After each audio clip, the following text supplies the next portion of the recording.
O Senhor esteja convosco. Ele está no meio de nós. Proclamação do Evangelho de Jesus Cristo segundo João. Glória a vós, Senhor. Deus amou tanto o mundo que deu o seu Filho unigênito para que não morra todo o que nele crer, mas tenha vida eterna. De fato, Deus não enviou o seu Filho ao mundo para condenar o mundo, mas para que o mundo seja salvo por ele. Quem nele crê não é condenado, mas quem não crê já está condenado, porque não acreditou no nome do Filho unigênito. Ora, o julgamento é este. A luz veio ao mundo, mas os homens preferiram as trevas à luz, porque suas ações eram más. Quem pratica o mal odeia a luz e não se aproxima da luz, para que suas ações não sejam denunciadas. Mas quem age conforme a verdade aproxima-se da luz, para que se manifeste que suas ações são realizadas em Deus. Palavra da salvação. Glória a vós, Senhor. Por favor, podem se sentar.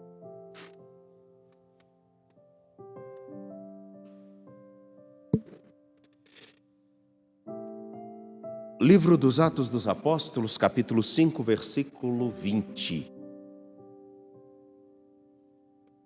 Capítulo 5 de Atos dos Apóstolos, versículo 20. O anjo do Senhor abriu as portas da prisão para que os discípulos saíssem e diz: Ide falar ao povo no templo sobre tudo o que se refere a este modo de viver. Uma das traduções, na tradução mais atual da Bíblia da CNBB, está dizendo: Ide falar ao povo no templo sobre tudo o que se refere a esta vida. Modo de viver e vida. Bem simplesmente, ninguém vive se não tiver um jeito de se comportar, de interagir com as pessoas, com o que está ao seu redor. Na casa de cada um de nós existe um modo de viver. Dependendo do que acontecer, os homens sabem o que falar e o que não falar. Né, meu irmão? Né? Dependendo da situação, é melhor nem citar determinados assuntos, dependendo do dia. Modo de viver é a maneira com a qual cada um de nós, percebendo o valor que tem, a importância do que cultiva na relação com as pessoas, dentro, fora de casa, no trabalho, o modo com que nós vamos mostrar o nosso agir, o modo com que vamos mostrar a importância de pessoas, de coisas, de circunstâncias. Os discípulos recebem do anjo o seguinte mandato: lá no templo, falem tudo sobre o que significa o modo de viver. Qual o modo de viver? O modo de viver em Cristo. O modo de viver em Cristo. Mais até, o modo de viver com Jesus Cristo. Mais até, o modo de viver por causa de Jesus Cristo. Essas três coisinhas são importantes. Viver em Cristo é reconhecer que participa cotidianamente da sua missão de salvar. E essa parte é tão importante se nós entendêssemos que tudo que nós fazemos, tudo que nós falamos, o modo com que escutamos, pode ser uma porta para a salvação ou um cadeado na condenação. Cada um de nós. Aquela frase que é comum nós escutarmos, e eu gosto de repeti-la de vez em quando, porque nós falamos essa frase refletindo e apontando para pessoas, mas poucas vezes olhando para nós. Fulano que diz acreditar tanto em Deus, o fulano que é tanto de igreja fez isso. Tudo porque o modo com o qual nós esperamos que a pessoa se comporte na vida não condiz com aquilo que ela diz. Crer, o lugar que ela ocupa. Ela é muito boa para falar de Deus, mas não mostra em nada a Ele. Viver em Cristo. Eu não estou sozinho. O que eu estou vivendo, o modo com que eu estou falando, o modo com que eu estou amando, o modo com que eu estou exortando, o modo com que eu chamo a atenção, porque às vezes chamar a atenção é sim um gesto salvífico. Se você continuar agindo desse modo, você vai perder a sua esposa e os seus filhos. O modo com que você continua fazendo, você vai expulsar o seu marido de dentro de casa. Você está rindo? Verdade? Se você continuar por esse caminho, meu filho, você vai perder muito tempo. E talvez fique tarde demais para reconstruir a sua história. Enfim, em Cristo. Tudo que eu fizer, eu estou fazendo com a consciência de que cada gesto, cada palavra deve mostrar o rosto dele, o jeito dele.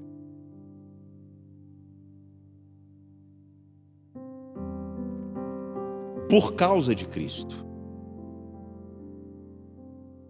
Qual é a razão de eu me sentar num banco de uma igreja? Qual é a razão de eu colocar esses paramentos?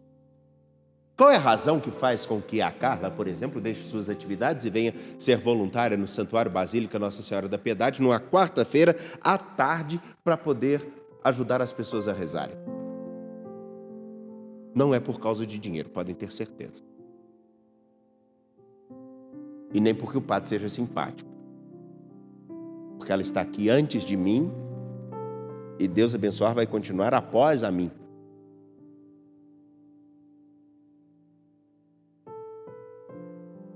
Se não for, e isso eu falo com toda tranquilidade, até sobre os voluntários aqui do santuário, sobre os voluntários de todas as igrejas, de qualquer um, até aqueles que colocam os paramentos mais bonitos ou os mais feios. Se não for porque encontrou o tamanho do amor que Deus tem por cada um de nós, tudo que fizermos vai ser muito protocolar. Podemos seguir uma liturgia perfeitamente correta, mas vazia.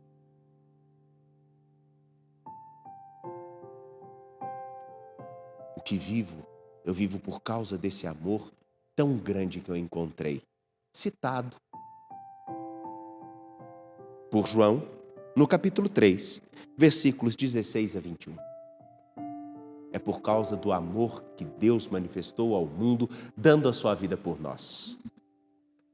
Por causa desse amor, viver cada dia.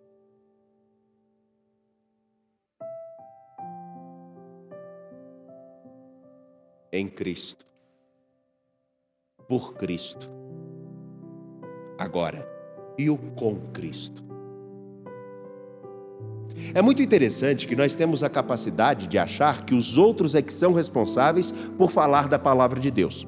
Somos muito capazes de dizer, inclusive, os padres é que devem dar o exemplo de como seguir a Jesus Cristo, os bispos, os diáconos, aquelas pessoas que estão sentadas no primeira fila da igreja. Mas falta uma consciência fundamental do que significa ser batizado e do que significa ser igreja. Que está antes de ser padre, ministro, seja o que for. Sabe qual a consciência que é? É que quando eu sou batizado, eu me torno parte de Cristo. E aonde eu for, Ele também irá. Eu não estou sozinho no caminhar da história. Ele está comigo. Eu estou com Ele. Bom, deveria ter essa consciência de que eu estou com Ele. Então, quando os discípulos, no capítulo 5, escutam essa frase, e de falar ao povo no templo, sobre tudo que se refere a este modo de viver ou sobre esta vida, significa, e de lá mostrar o que significa viver, porque encontrou com o amor que é Cristo. Tudo que vocês fizerem, façam por causa do amor que é Cristo.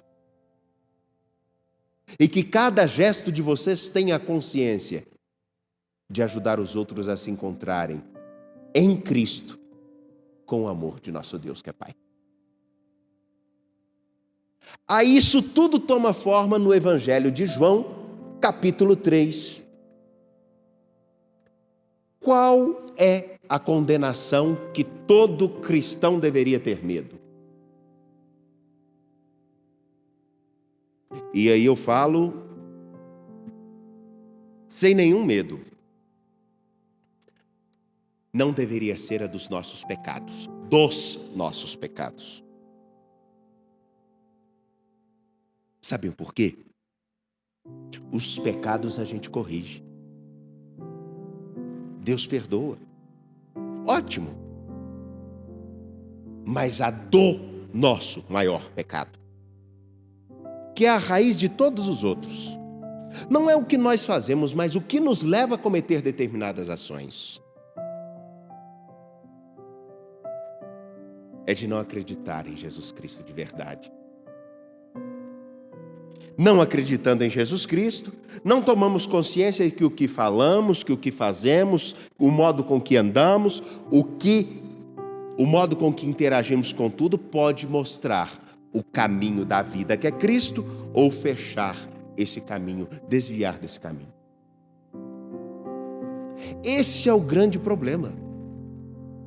Porque todas as outras coisas que nós fazemos, de certo ou errado, se não estiver alicerçada por esse julgamento apontado no capítulo 3, versículo 19, pode ser a nossa condenação. Ora, o julgamento é este. A luz veio ao mundo, mas os homens preferiram as trevas à luz porque suas ações eram más. O modo com o qual estavam mostrando o jeito de viver era mau. Isso aí engloba um monte de coisas. Concordam comigo? Um monte de coisas. Nós somos capazes de nos preocupar com o que fazemos, mas esquecemos qual é realmente a raiz de tudo. Eu estou fazendo cada momento da minha vida com a consciência de que, se não for por causa do amor de Cristo, em Cristo e na companhia de Cristo, nosso Senhor, ao contrário de levar luz e ajudar os homens a encontrarem um caminho, eu posso desviá-los? E daí então, me perdoem, mas vou ser bem direto. Nisso, não importa se somos ordenados ou não. O que importa é que nós somos batizados. E cada batizado deve ser aquele que mostra o modo de viver de Cristo. Essa é a linha condutora de todos os Atos dos Apóstolos. Aonde nós formos, nós precisamos levar a Jesus Cristo. Hoje, infelizmente, nós levamos palavras, nós levamos imagens, nós levamos paramentos, nós levamos coisas, mas não levamos aquele que deve ser a razão e o motivo de cada coisa. O que fez os apóstolos continuarem a sua caminhada narrada por Lucas nos Atos dos Apóstolos? O que fez com que tantos homens e mulheres ao longo da história da humanidade, ou mais especificamente ao longo dessa história que nós vivemos como cristãos, fizessem com que nós não só tivéssemos a Escritura, mas pudéssemos entender tudo aquilo que significa amai-vos uns aos outros como eu vos amo. e colocar isso como uma meta de todos os dias. Daí, quando isso se torna uma meta, nós deixamos de nos preocupar com o que fazemos, mas começamos a nos questionar se o que nós vivemos demonstra tamanho amor. Agora há pouco, eu recebi um áudio de minha mãe. Todo dia ela me manda um áudio. Obrigado, mãe. Sabem, não é o que fala, não é o que está escrito, não é o que comenta. É o que vem com cada palavra. Do mesmo modo, não é o que nós fazemos, é o que acompanha cada gesto.